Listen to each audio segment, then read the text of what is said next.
আসসালামু আলাইকুম রহমতুল্লাহি ওয়া বারাকাতুহু। Welcome to Ibrahim English academy.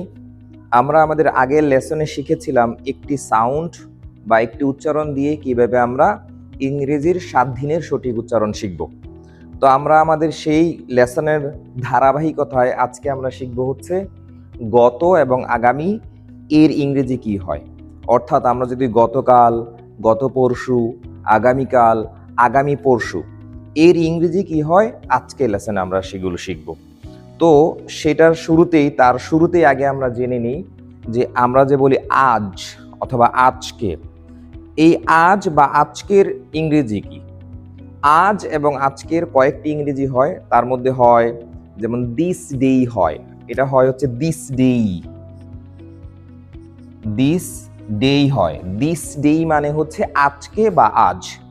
অথবা আমরা এর পরিবর্তে বলতে পারি কারেন্ট ডেই, আমরা কারেন্ট ডেই অথবা বলতে পারি, আমরা বলতে পারি হচ্ছে প্রেজেন্ট ডেই, এই তিনটা বলতে পারি। এছাড়া আমরা যেটা সবাই জানি সেটা হচ্ছে টুডেই, আমরা বলি টুডেই মানে হচ্ছে আজকে, এটা তো খুব কমন। তো এর বাইরে আমরা তিনটা বলেছি, কি কি বলেছি আমরা বলেছি দিস ডেই, আমরা বলেছি কারেন্ট ডেই, আমরা বলেছি প্রেজেন্ট ডেই। তো এখন আমাদের যে লেসনের বিষয়বস্তু সেটি হচ্ছে গত এবং গতকাল। তো গতকালের ইংরেজি কি? আমরা হয়তোবা সবাই জানি যে গতকালের ইংরেজি হচ্ছে ইয়েস্টারডেই। এটার কথা তো আগেই বলেছিলাম আমরা এ আর ওয়াই শব্দের শেষে থাকলে হয় এই, এজন্য হবে ইয়েস্টারডেই। গতকালের ইংরেজি হচ্ছে ইয়েস্টারডেই।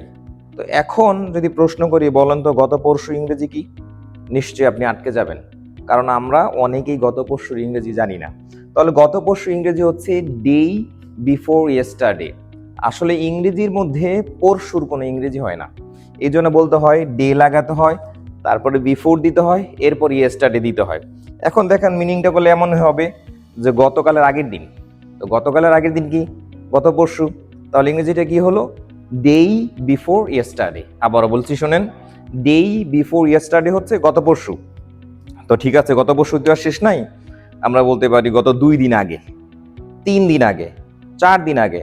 তো এইগুলোর ইংরেজি কেউ হবে, তো এইগুলোর ইংরেজিগুলোকে এরকম করে বলতে হবে 2 days before yesterday, 3 days before yesterday, 4 days before yesterday, 5 days before yesterday, এরকম করে আমাদের বলতে হবে। এরপরে যদি আমরা আগামীকাল যদি জানি, তো আগামীকালের ইংরেজিটা আমরা সবাই জানি, কিন্তু উচ্চারণের সমস্যা। আগামীকাল ইংরেজি হচ্ছে, আমার দিকে খেয়াল করেন আমি কিভাবে বলি, এটা ফলো করবেন। তা আমরা বলবো টুমরো। আগামীকালের ইংরেজি হচ্ছে টুমরো।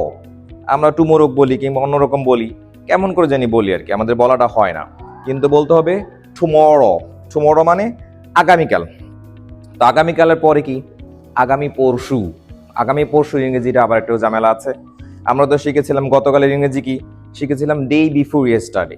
তো এখন এটাকে ঠিক উল্টা করে বিফোরের জায়গায় শুধু আফটার লাগাই দিলে ঠিক হয়ে যাবে। আমাদের বলতে হবে ডে আফটার টুমরো। তাহলে আগামী পরশু ইংরেজি কি হবে?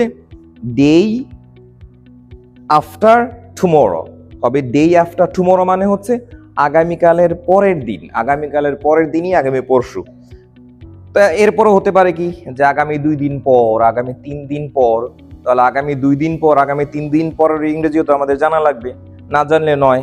যেমন আমরা যদি বলি যে আগামী 1 দিন পর কিংবা 2 দিন পর আমার ডক্টর অ্যাপয়েন্টমেন্ট আছে, তো সেই ইংরেজি লাগবে না। তো 1 দিন পর বা 2 দিন পর হচ্ছে 2 days after tomorrow, 3 days after tomorrow। যেমন আগামী 2 দিন পরে আমার একটা ডক্টর অ্যাপয়েন্টমেন্ট আছে। তো ইংরেজিটা কি হবে? ইংরেজিটা হবে I have an appointment, I have an appointment 2 days after tomorrow। তো আশা করি আমরা আজকের লেসনে আজকের দিন, গতকাল, গত পরশু, আগামীকাল, আগামী পরশু এর ইংরেজিগুলো শিখতে পেরেছি। আপনারা বলার ক্ষেত্রে আর ভুল করবেন না। ধন্যবাদ। আসসালামু আলাইকুম রহমতুল্লাহি ওয়া বারাকাতুহু।